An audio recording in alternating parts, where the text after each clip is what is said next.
Je m'appelle Lorraine, j'ai 38 ans. J'ai commencé le CrossFit en juillet 2017 et dans la vie, j'accompagne des jeunes de 16 à 25 ans sur leur insertion sociale et professionnelle.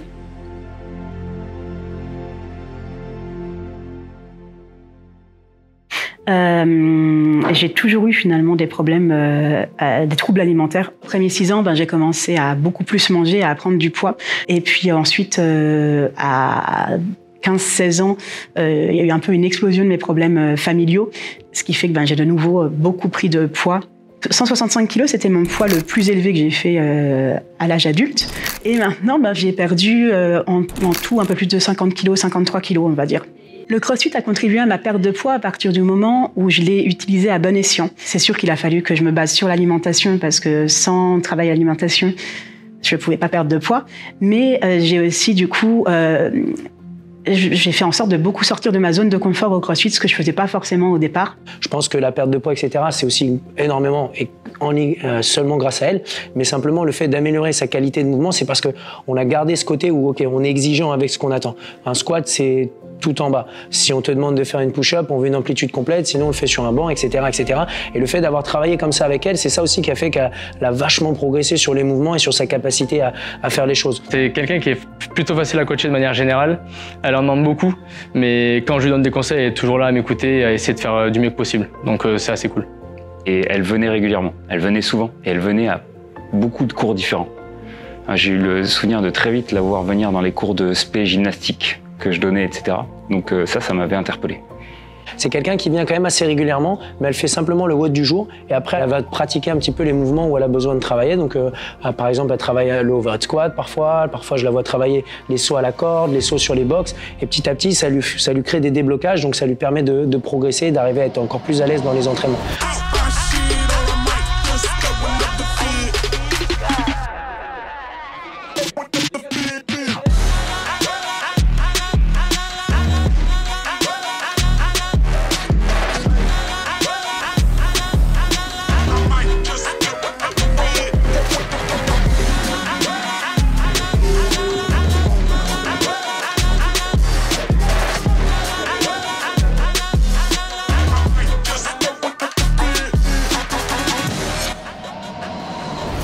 Il y a cette méthodologie que je trouve incroyable, le fait, cette pédagogie en fait.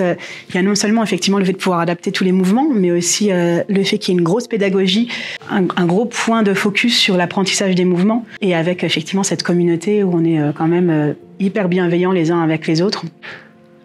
Mais pour nous, ça a été quand même une source de satisfaction, parce que de voir quelqu'un qui arrive à la salle et qui est pas capable de sauter à la corde, qui est pas capable d'aller au sol et de se relever. Et d'un coup, quand tu vois quelqu'un qui se transforme et qui en plus acquiert ces capacités de mouvement-là, tu dis ouais, ça c'est cool, la méthodo elle est intéressante là-dessus. Le CrossFit, c'est aussi bien les CrossFitiens et aussi bien les athlètes du quotidien, et de travailler, de montrer la parallèle avec les deux, c'est vraiment ça le CrossFit. C'est pas plus l'un ou plus l'autre, c'est les deux choses. Il faut continuer à pérenniser ça et à montrer et mettre en avant tout ça.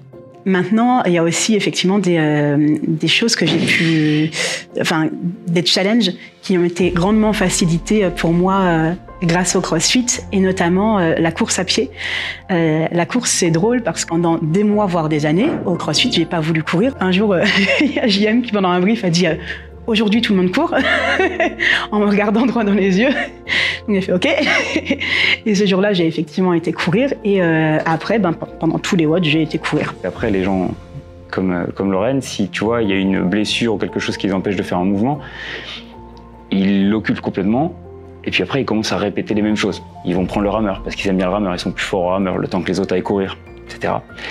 Et il y a eu un moment où, justement, ça revenait dans même des réunions qu'on avait entre coachs. Et on s'est dit, non, mais ça, c'est pas possible. En fait, il faut casser ces dynamiques-là. Il faut que les personnes, elles retrouvent une capacité de mouvement. Et il faut aussi qu'elles se forcent quelquefois. Donc, c'est le fameux moment où, quand on a parlé de est-ce qu'une personne comme ça, c'est facile à coacher, il a fallu rentrer dans le bras de fer. Le bras de fer du OK, maintenant, moi, je veux bien que tu fasses ça, mais d'abord, tu vas aller courir. Et tant pis si c'est que 200 mètres, mais aujourd'hui, tu vas aller courir. Il n'y a pas de rameur possible. J'ai une copine qui m'a proposé, qui a proposé à plusieurs personnes, mais il n'y a que moi qui a dit oui, de courir 10 km. C'était pas du tout quelque chose que j'envisageais, de courir 10 km. pas quelque chose dont j'avais envie non plus, absolument pas, mais elle me l'a proposé. C'est quelqu'un que j'aime beaucoup et je savais qu'en plus courir avec elle, ce serait sympa. Et puis je me suis dit, vas-y, allez, let's go. Alors, on est là.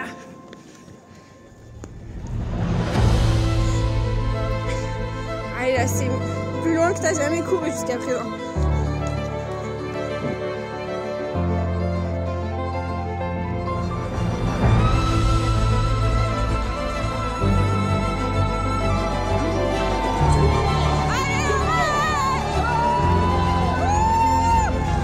Courir 10 km, pour moi, ça me paraissait impossible, mais vraiment. Et donc, du coup, c'est émouvant de voir que j'ai pu le faire et puis d'avoir effectivement les encouragements de ma copine. Et puis, elle me donnait aussi un peu les messages qu'on recevait par rapport à ça. Et c'est vrai que c'était vraiment, enfin, ça a vraiment été un moment hyper émouvant pour moi. Le fait de voir quelqu'un comme moi maintenant ou comme moi j'ai été avant, faire du crossfit, ça change peut-être aussi l'image que certaines personnes peuvent avoir des personnes obèses en se disant ok, en fait oui, elle est obèse mais elle fait quand même des choses, et du coup peut-être que ça permet d'ouvrir un peu les esprits, que les gens puissent se dire ok, en fait j'ai le droit de faire du sport même si je suis pas forcément dans les normes de quelqu'un qui fait du sport, j'ai le droit de m'autoriser à faire du sport. Elle se rend pas souvent compte, alors peut-être que là les gens lui feront part de ça, mais moi ce que je trouve qu'elle a fait, c'est incroyable. Je pense que c'est une personne qui a inspiré plus d'une autre à se remettre en forme. Même autour d'elle, même quand elle l'a pas vue, même dans la salle. C'est quelqu'un qui est apprécié par la plupart des gens. Là, je parle même pas du staff ou des coachs. Tous les athlètes, ils en parlent et ils en parlent de manière positive. Même ma maman, qui habite pas à Paris, elle me parle de Lorraine parce qu'elle a vu 2-3 posts qui sont passés sur Facebook et elle m'a dit « Ah, elle va bien, Lorraine » et tout ça. Donc c'est assez rigolo. Et on a besoin de plus de Lorraine. C'est génial les histoires des sportifs qui finissent aux Games, mais on a besoin de plus de Lorraine. Je pense que c'est quelqu'un qui est toujours de bonne humeur, qui vient, qui a le sourire, qui vient faire les entraînements. Elle n'est pas en retard, elle arrive toujours en avance et tout ça, donc c'est vraiment cool. Voilà. C'est comme ça qu'on gagnera la bataille. Donc bravo à elle et merci parce qu'elle m'inspire. Est-ce que j'aurais un message à lui faire passer? Je dirais qu'elle continue ce qu'elle fait, toujours avec la même volonté que ce qu'elle donne à chaque cours, qu'elle reste aussi solaire et joyeuse à chaque fois que je la vois à la salle, et qu'elle continue à me faire des blagues à chaque brief pour les WOD.